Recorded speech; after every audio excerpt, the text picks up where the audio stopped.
이 시간 가정에서 또 영상으로 예배를 드리고 계신 우리 성도님들, 또 교회 안에서 또 예배를 드리고 계신 우리 모든 교우들, 우리 같이 함께 서로를 향해서 축복하면서 한번 이렇게 인사했으면 좋겠습니다. 당신은 온 천하보다 귀한 하나님의 자녀입니다. 시작.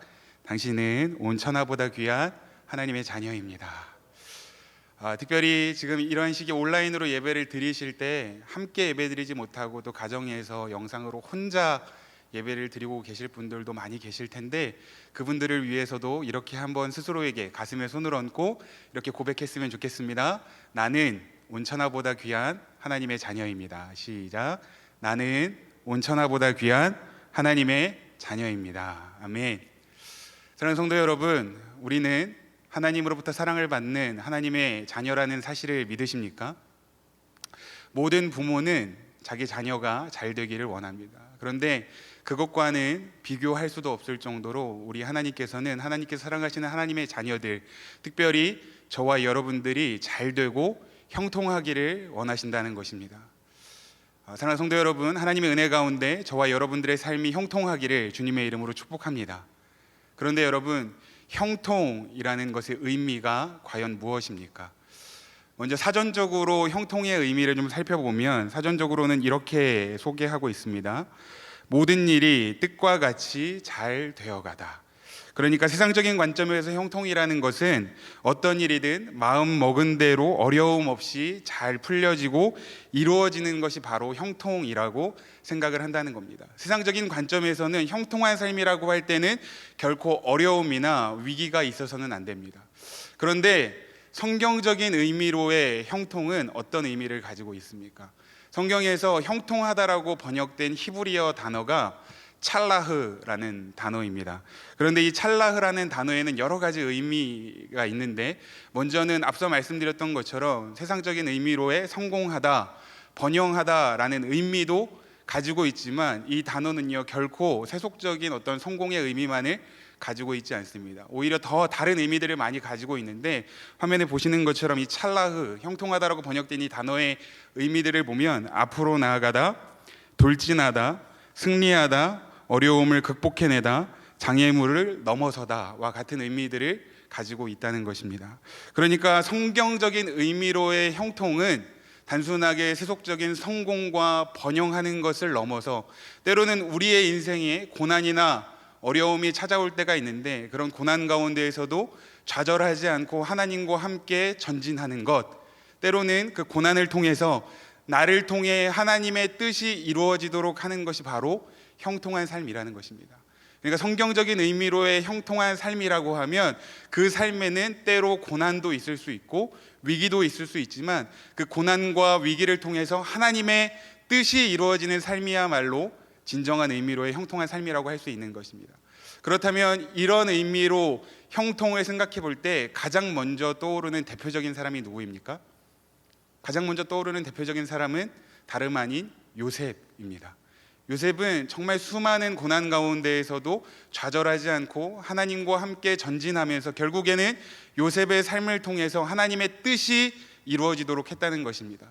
그런데 뿐만 아니라 요셉만 이러한 삶을 살았던 것이 아니고, 사실은 성경에서 하나님의 나라를 위해서 살았던 수많은 사람들, 거의 대부분의 사람들은요 요셉과 비슷한 인생을 살았다는 것입니다. 모세, 여호수아, 또 다윗, 엘리야, 다니엘, 또 베드로, 요한, 바울, 그리고 우리가 사랑하는 예수님까지 그 어느 누구 한 분 결코 쉬운 인생을 살다가 가신 분들이 한 분도 없다는 것입니다. 우리로서는 정말 상상할 수도 없는 수많은 어려움과 고난 가운데 있으셨지만 결코 포기하거나 좌절하지 않고 하나님과 함께 전진하면서 끝까지 하나님의 뜻을 이루어 가셨던 분들이 성경에 기록된 수많은 하나님의 사람들이라는 것입니다. 그런데 저는 오늘 특별히 이 수많은 사람들 중에 사도행전 28장에 기록되어 있는 사도 바울의 이야기를 통하여 하나님께서 저와 여러분들에게 주시는 은혜를 나누고 싶습니다. 오늘 저는 본문 말씀으로 사도행전 28장 1절부터 6절까지의 말씀을 함께 읽었고, 이 말씀을 중심으로 또 함께 은혜를 나눌 텐데, 28장의 이야기를 나누기에 앞서서 먼저 27장의 이야기를 좀 간략하게 살펴볼 필요가 있습니다. 사실 2020년 11월 22일에 주일 저녁 예배 때 제가 사도행전 27장의 말씀으로 인생의 풍랑이 찾아올 때라는 제목의 말씀을 함께 나눈 적이 있습니다. 무려 8개월 전이라 우리 성도님들 잘 기억이 나지 않으실 것이라고 생각하고 27장의 말씀을 먼저 간략하게 조금 살펴보고 또 28장의 본문 말씀을 함께 나누도록 하겠습니다.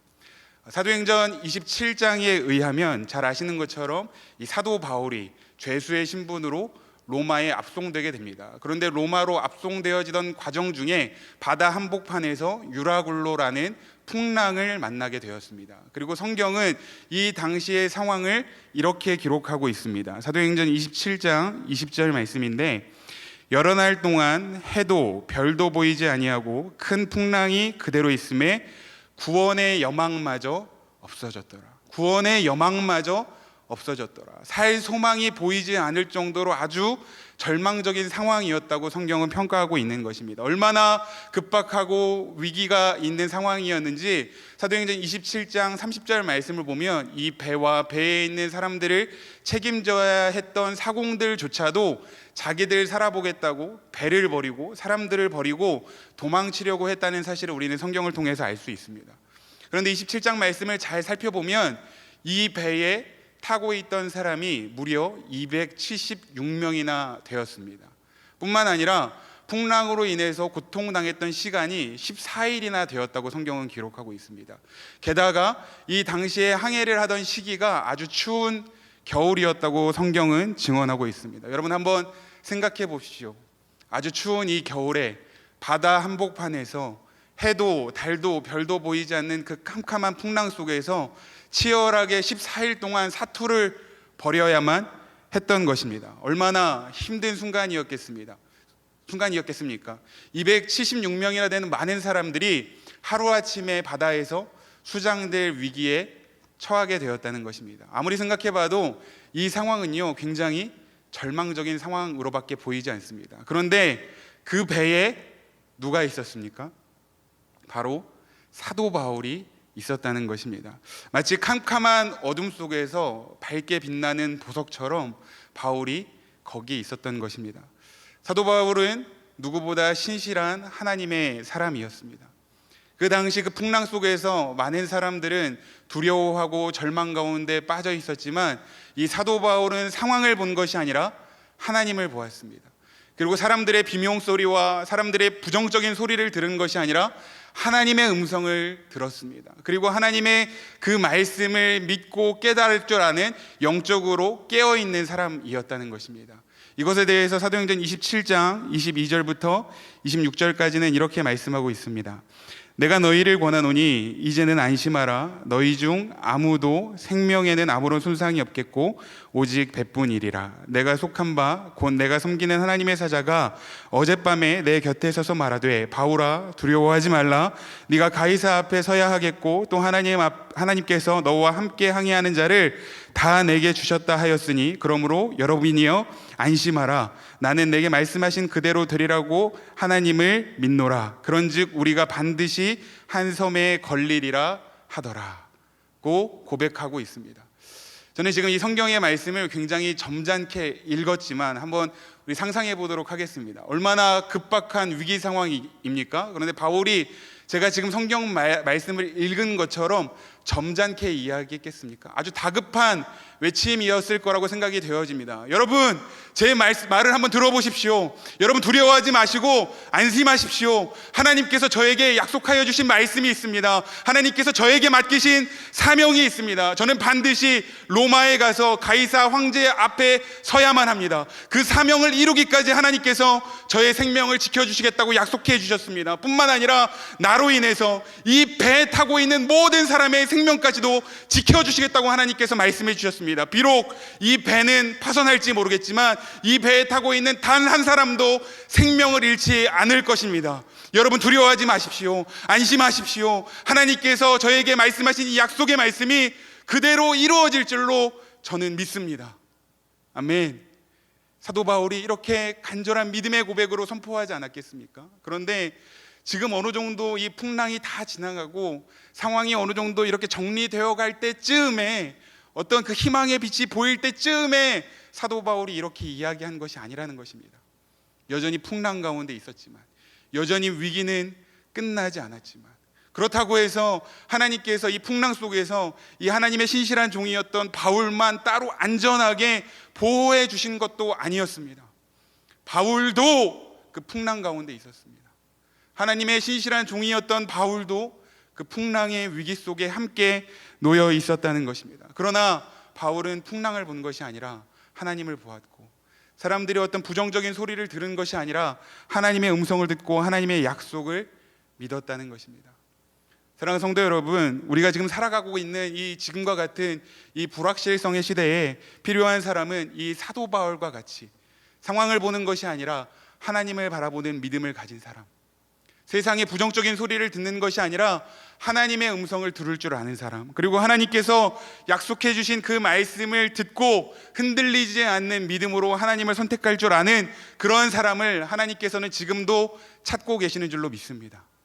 바울과 같은 그 믿음이, 바울과 같은 그 영성이, 그리고 바울과 같은 영적인 실력이 저와 여러분들에도 있기를 주님의 이름으로 간절히 축복합니다. 하나님께서는 아브라함에게도 말씀하실 때 의인 10사람만 있다면 소돔과 고모라를 용서하시겠다고 말씀하셨습니다. 예레미야에게도 말씀하시기를 정의를 행하고 진리를 구하는 의인 한 사람만 있다면 예루살렘 성을 내가 용서하겠다고 말씀하셨습니다. 여러분, 10사람이 많은 숫자입니까? 그 의인 한 사람이 많은 숫자입니까? 지극히 적은 숫자에 불과합니다. 그런데 소돔과 고모라에는 의인 10사람이 없어서 멸망을 당하고 말았습니다.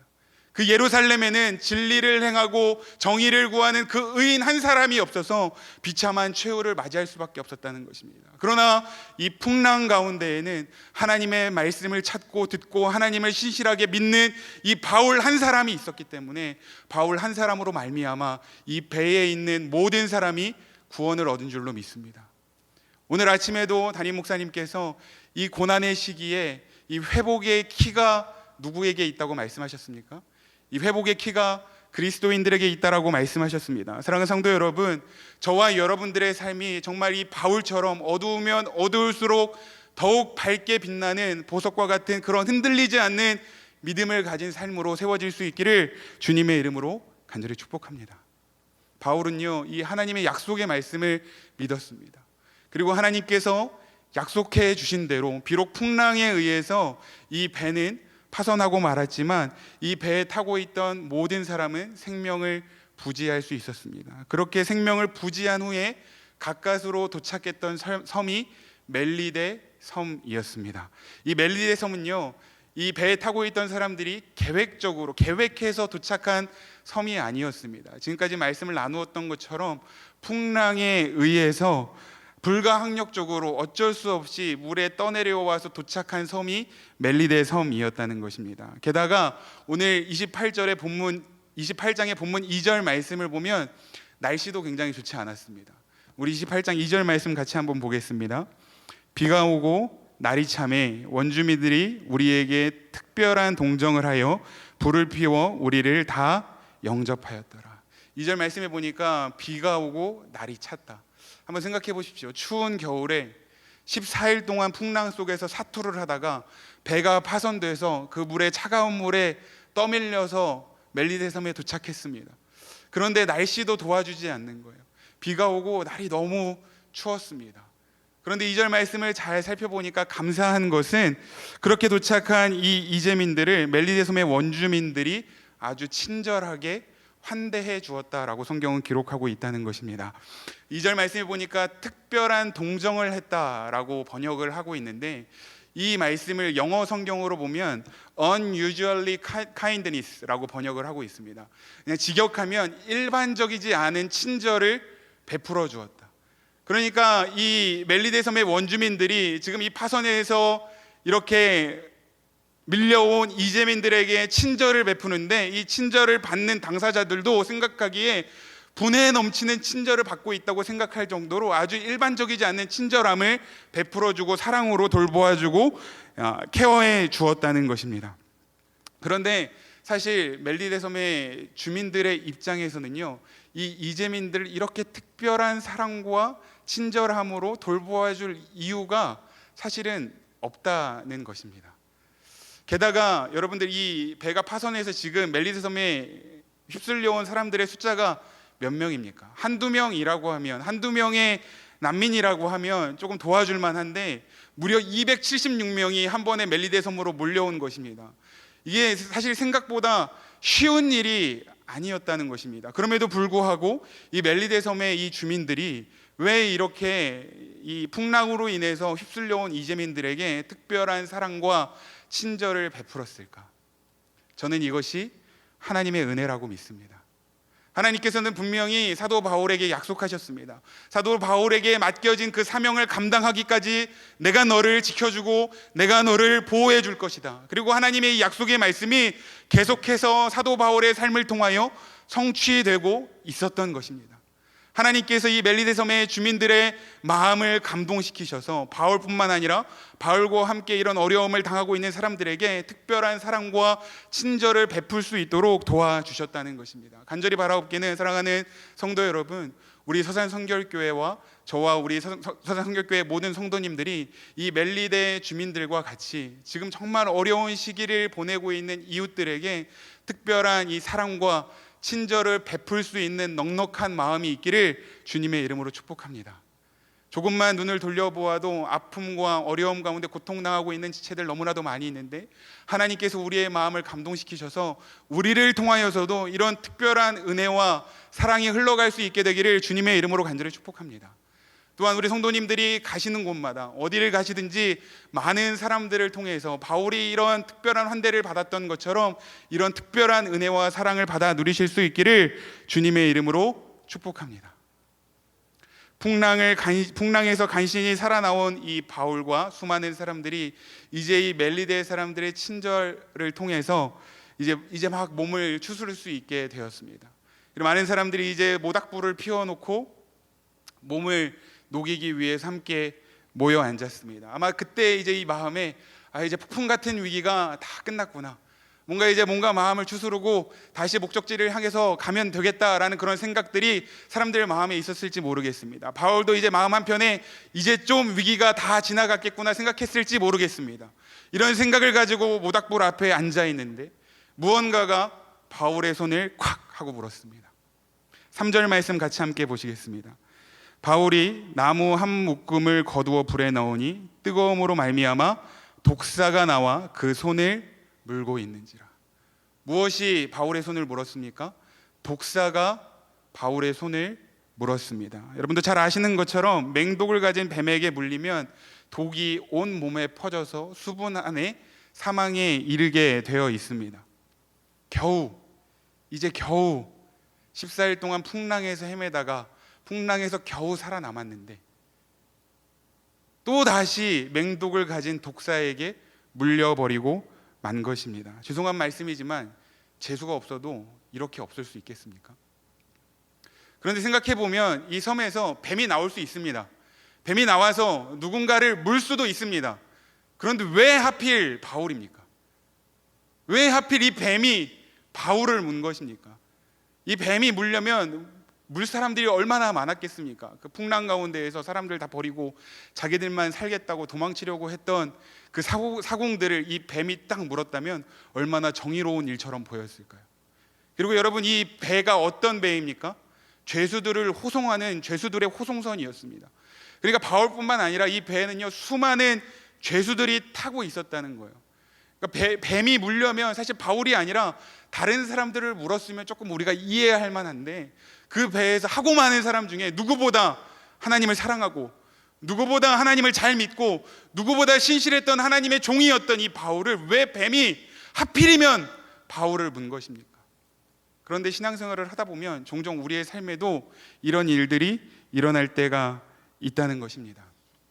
정말 마음을 들여서 시간을 들여서 열심을 들여서 물질을 들여서 열정을 들여서 하나님의 나라와 교회를 위해서 헌신하고 섬기는데 하필이면 늘 어려움은 그렇게 충성스럽고 신실한 종들에게 찾아올 때가 너무나도 많이 있다는 것입니다. 얼마 전에도 담임 목사님께서 말씀하셨는데 요 근래 우리 성도님들 가운데에도 누구보다 조금 더 어려운 시간들을 보내고 계시는 분들이 있으십니다. 그런데 그런 분들을 보면 정말 하나같이 하나님 앞에서 충성된 분들, 주님의 몸된 교회를 위해서 신실한 분들에게만 이런 어려움들이 찾아왔다는 것을 생각해 보면 참 마음이 무거워지지 않을 수가 없습니다. 왜 하필 나입니까 하나님? 왜 하필 충성되고 신실한 주님의 일꾼들에게 이런 어려움이 찾아오는 것입니까? 왜 하필 바울이 이 독사에게 물린 것입니까? 겨우 풍랑을 지나왔더니 또 다른 어려움이 바울을 찾아오게 된 것입니다. 그리고 바울이 독사에 물린 것을 보고 사람들이 이제 큰일 났다고 생각했습니다. 특별히 멜리데에 살고 있었던 그 주민들은요, 그 섬의 생태계에 대해서 얼마나 잘 알고 있었겠습니까? 그 뱀의 모양만 봐도 얼마나 강력한 독을 가지고 있는 뱀이었는지 알았을 것입니다. 그런데 그 뱀이 바울의 손에 매달려 있는 것을 보고 오늘 성경 말씀에 보니까 이렇게 이야기를 합니다. 사도행전 28장 4절 말씀에 원주민들이 이 짐승이 그 손에 매달려 있음을 보고 서로 말하되 진실로 이 사람은 살인한 자로다. 바다에서는 구조를 받았으나 공의가 그를 살지 못하게 함이로다 하더니, 무슨 이야기냐면 이 사람이 풍랑 속에서는 구원을 받았으나 이 사람의 죄가 너무 커서 정의의 신에게 심판을 받아서 이제는 결국에 이 독사에게 물려서 죽게 되었구나라고 이야기를 하고 있는 것입니다. 그런데 정작 뱀에 물린 바울은 어떻습니까? 5절 말씀, 바울이 그 짐승을 불에 떨어뜨림에 조금도 상함이 없더라. 아멘. 조금도 상함이 없더라. 바울은요, 맹독을 가진 독사에 물렸으면서도 마치 모기에 물린 것처럼 대수롭지 않게 이 독사를 툭툭 털어버립니다. 이 독사에게 독이 없어서 털어버린 것이 아니라 하나님께서 조금도 상하지 않도록 보호해 주시고 하나님의 능력이 이 바울과 함께 했기 때문에 바울은 독사에게 물렸으면서도 전혀 좌절하거나 두려워하지 않고 마치 모기에 물린 것처럼 툭툭 털어버렸다는 것입니다. 그런데 어떤 사람들은요, 모기에 물렸으면서도 이 독사에 물린 것처럼 죽는 소리를 하는 사람들이 있습니다. 어떤 사람은요, 암에 걸렸으면서도 믿음으로 초연하게 있는 사람들이 있는 반면에 어떤 사람들은 감기에 걸렸으면서도 마치 암에 걸린 것처럼 죽는 소리를 하면서 바등바등 거리는 사람들도 있다는 것입니다. 어떤 사람들은 큰 어려움을 만났는데 믿음으로 넉넉하게 이겨가는 사람들이 있는 반면에 어떤 사람들은 작은 어려움 가운데에도 원망을 쏟아내고 불평을 쏟아내기 급급한 사람들이 있다는 것입니다. 사랑하는 성도 여러분, 여러분들은 어느 쪽에 속하는 사람들이십니까? 능력이 없으면 이 작은 고난에도 속절없이 무너질 수밖에 없지만 큰 능력을 소유하고 있으면 어떤 큰 어려움이 올지라도 어떤 큰 고난이 올지라도 대수롭지 않게 털어버리고 이겨내게 되는 줄로 믿습니다. 특별히 사랑하는 성도 여러분, 이미 독사에 물려도 털어버리고 이겨낼 수 있는 능력이 저와 여러분들 가운데 있는 줄로 믿습니다. 우리가 어떤 특별한 존재여서가 아니라 여전히 우리는 연약하고 우리는 불완전한 존재이지만 전능하신 하나님을 믿고 그 전능하신 하나님을 우리의 삶에 소유하고 있다면 이미 우리에게는 어떤 고난이라도 이길 수 있는 능력이 있음을 믿으시기를 주님의 이름으로 축복합니다. 여러분 분명히 기억하십시오. 하나님께서는 바울이 풍랑을 당하지 않도록 해주신 것이 아닙니다. 하나님께서는 바울이 뱀에 물리지 않도록 해주신 것이 아닙니다. 바울은요, 풍랑도 당했고 뱀에도 물렸습니다. 그러나 하나님께서는 그 풍랑이 바울을 해하지 못하도록 지켜주셨습니다. 그 뱀의 그 맹독이 바울을 상하지 못하도록, 조금도 상함이 없도록 지켜주신 줄로 믿습니다. 우리 교회에 정말 사랑하는 청년 중에도 이번에 이 코로나로 인해서 병원에서 격리하면서 치료를 받고 있는 지체가 있습니다. 그런데 그 청년도 두말할 것 없이 정말 하나님 앞에 충성된 청년이라고 생각이 되어집니다. 그런데 그 병원에 가서 격리하고 치료를 받은 지 얼마 되지 않았을 때에 폐 기능이 너무 많이 상해 있다라는 진단을 받았다고 합니다. 그리고 의사 선생님께서 말씀하시기를 폐 기능이 너무 많이 상해서 이제 며칠 내로 증상이 나타날 거고 몸이 점점 아파올 거니까 마음의 준비를 하고 있으라고 이야기를 했다고 합니다. 그리고 그 청년도 실제로 마음에 좀 긴장을 하고 준비를 하고 있었다고 합니다. 그런데 며칠의 시간이 지나도 아무런 증상도 나타나지 않는 것입니다. 몸이 아프지 않고 오히려 몸이 가벼워지고 더 건강해졌다는 것입니다. 그리고 나중에 의사 선생님께서 말씀하시기를 실제로 폐 기능이 이렇게 많이 상해 있는데 아무 증상이 나타나지 않은 것에 대해서 더 감사하라고 말씀하셨다는 것입니다. 사랑하는 성도 여러분, 어떻게 이런 일들이 일어날 수 있겠습니까? 저는 하나님이 사랑하시는 하나님의 자녀를 조금도 상함이 없도록 보호해 주신 줄로 믿습니다. 다 같이 하나님의 말씀 함께 보시겠습니다. 마가복음 16장 17절부터 18절까지의 말씀입니다. 담임 목사님께서 치유기도 하실 때마다 늘 반복하여 선포하는 말씀인데, 가정에서도 우리 한 목소리로 함께 믿음으로 선포하기를 원합니다. 믿는 자들에게는 이런 표적이 따르리니 곧 그들이 내 이름으로 귀신을 쫓아내며 새 방언을 말하며 뱀을 집어 올리며 무슨 독을 마실지라도 해를 받지 아니하며 병든 사람에게 손을 얹은즉 나으리라 하시더라. 아멘. 누구에게 이런 표적이 따르는 것입니까? 16장 17절 말씀해 보니까 믿는 자들에게. 사랑하는 성도 여러분, 여러분들은 단순하게 교회를 다니는 종교인이십니까? 아니면 나를 위하여 십자가 위에서 죽으시고 부활하신 예수님을 믿는 하나님의 자녀들이십니까? 우리가 정말 그 예수님을 믿는다면 어떠한 고난이라도 어떠한 어려움이라도 우리를 해하지 못할 줄을 믿으시기를 바랍니다. 이미 예수 그리스도 안에서 우리는 승리한 줄로 믿습니다.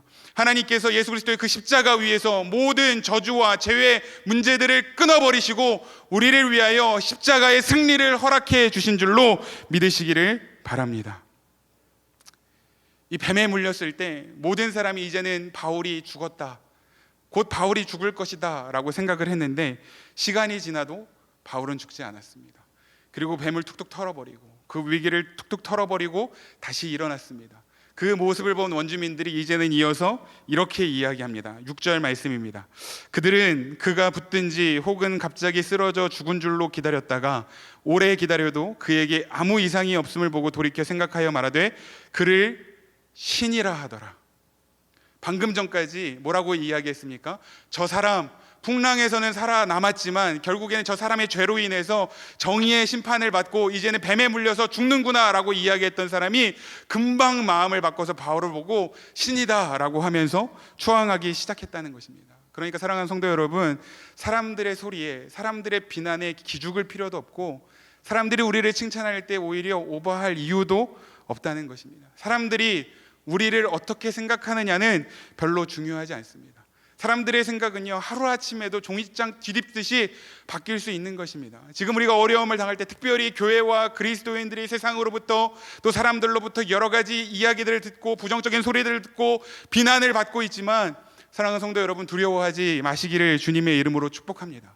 사람들이 교회를 어떻게 평가하고 그리스도인들에 대해서 어떤 비난을 하는지 중요하지 않습니다. 우리가 어떤 고난을 당하고 있든지 중요하지 않습니다. 어떤 고난과 위기 앞에서도 우리가 하나님을 바라보며 의연히 다시 툭툭 털고 일어나면, 그 고난의 자리에서 믿음으로 일어나면 우리의 믿음을 통해서 그 세상의 사람들이 하나님의 영광을 보게 될 줄로 믿습니다. 이 사도 바울은요, 이것을 자신의 영광을 취하는 기회로 삼지 않았습니다. 오히려 이것을 하나님의 영광을 위한 기회로 삼았습니다. 예수 그리스도의 복음을 전하는 기회로 삼았습니다. 그래서 멜리데 섬에서 가장 높은 사람이었던 보볼리오의 부친을 기도로 고쳐주었고, 뿐만 아니라 수많은 사람들을 예수 그리스도의 이름으로 병을 고쳐주고 예수 그리스도의 복음을 전하는 기회로 삼았다는 것입니다. 사랑하는 성도 여러분, 풍랑 속에서 하나님을 향한 신실한 믿음을 가지고 있었던 이 바울 한 사람을 통해서 배에 타고 있던 모든 사람이 생명을 부지할 수 있었습니다. 비록 뱀에 물렸지만 두려워하지 않고 보호하시고 지켜주시는 그 하나님의 능력을 믿었던 이 바울 한 사람을 통해서 이 멜리데 섬의 수많은 사람들이 예수 그리스도의 복음을 듣고 병고침을 받게 되었습니다. 고난을 통해서 이 바울의 삶 가운데 하나님의 뜻이 이루어진 것입니다. 지금까지 제가 사도행전 27장과 28장의 바울의 이야기를 함께 나누었는데 어떤 생각을 하셨습니까? 그저 정말 인생에 굴곡이 참 많이 진 인생사구나, 이런 생각이 드셨습니까? 비록 고난이 있었지만 그럼에도 불구하고 바울을 통하여 하나님의 뜻이 이루어지고 하나님의 영광이 드러났기에 이 삶이야말로 하나님 앞에서 형통한 삶인 줄로 믿습니다. 더 나아가서 저와 여러분들의 삶이 하나님 앞에 이런 형통한 삶이 되기를 주님의 이름으로 간절히 축복합니다. 제가 청년 사역을 하면서 청년 리더들과 함께 매달 한 권씩 책을 읽고 또 그 책의 내용을 나누고 훈련하는 시간들을 갖고 있습니다. 그런데 이번 7월 달에는 저희 청년 리더들과 함께 나누고 있는 책이 어떤 책이냐면 카일 아이들먼 목사님이 쓰신 팬인가 제자인가라는 책입니다. 사진 한번 띄워주시겠습니까? 이 책인데 이 책은 진짜 예수 그리스도의 제자로 산다는 것이 무엇인가에 대해서 진지하게 질문하고 도전하는 책입니다. 우리 청년들도 함께 읽으면서 많은 도전을 받고 있는데 송구스럽지만 우리 성도님들도 기회가 되신다면 꼭 한 번 정도는 읽어보시기를 추천드립니다. 그런데 이 책에서 저자는요, 겉모습만 그럴듯한 팬이 아니라 진짜 예수님을 따르는 제자인지를 진단하는 여러 가지 기준들을 제시하고 있는데 그 기준 중에 한 가지가 무엇이냐면 이것입니다. 힘이 들 때 어디에서 위로를 얻는가? 삶이 힘들고 고달플 때, 우리의 인생에 위기가 닥쳤을 때 과연 누구를 찾고 무엇을 의지하는지를 보면 우리가 정말 예수님을 사랑하고 예수님을 따르는 제자인지 아니면 겉모습만 그럴듯한 팬이었는지를 알 수 있다고 이야기를 하는 것입니다. 그러면서 한 예화를 이야기하는데 이런 이야기를 하고 있습니다. 유치원에 다니는 한 아들을 둔 엄마가 있습니다. 이 아이가 유치원을 다니고 있는데 이 엄마가 아들을 보기 위해서 유치원에 간 것입니다. 엄마가 유치원에 갔는데도 아들이 엄마는 본체 만체하고 앞에서 수업을 하고 있는 선생님만 너무 좋아하는 것처럼 보이는 겁니다. 선생님에게만 시선을 두고 선생님에게는 빵긋빵긋 웃는데 엄마는 본 척도 하지 않는 겁니다. 그러니까 엄마의 마음에 너무 속상하고 울적해지는 겁니다. 이 문제를 가지고 이 엄마가 선생님에게 상담을 요청했습니다. 테이블에 앉아서 엄마와 이 선생님이 상담을 하고 있는데 그 사이에 이 아이가 유치원 한 구석에 있는 정글짐에서 놀다가 높은 곳에서 떨어지고 말았습니다. 꽈당하고 떨어진 이후에 얼마나 아팠겠습니까? 울면서 이제 엄마와 선생님이 앉아 있는 그 테이블로 뛰어오는 것입니다. 사랑하는 성도 여러분, 이 아이가 누구의 품에 안겼겠습니까? 그렇게 좋아하는 것처럼 보이는 선생님의 품에 안겼겠습니까? 두말할 나위 없이 엄마의 품에 안겼을 것입니다. 그러면서 이 카일 아이들먼 목사님은 이 이야기의 말미에 이렇게 말하고 있습니다. 고통은 아이의 진짜 사랑을 겉으로 드러낸다. 인생의 고난의 순간에 가장 먼저 달려가는 그 대상이 내가 바로 가장 사랑하는 대상이라는 것입니다. 사랑하는 성도 여러분, 정말 주님 사랑하십니까? 정말 주님 사랑한다면 이제 다시 주님의 품으로 달려가십시다. 지금 우리가 당하고 있는 이 고난과 어려움은 하나님께로 돌아갈 수 있는, 하나님의 품으로, 우리가 정말 사랑하는 그 하나님의 품으로 다시 돌아갈 수 있는 절호의 기회인 줄로 믿습니다. 우리가 하나님께로 돌아가면 하나님께서는 조금도 상함이 없도록 우리를 지켜주시고 보호해 주실 것입니다. 흔들리지 않는 믿음으로 우리에게 능력을 주시는 그 하나님 안에서 이 고난과 어려움을 툭툭 털어버리고 우리가 의연하게 일어나서 이제는 하나님의 영광을 위해 쓰임받는 우리 서산선결교회, 그리고 저와 여러분들의 삶이 되기를 주님의 이름으로 간절히 축복합니다.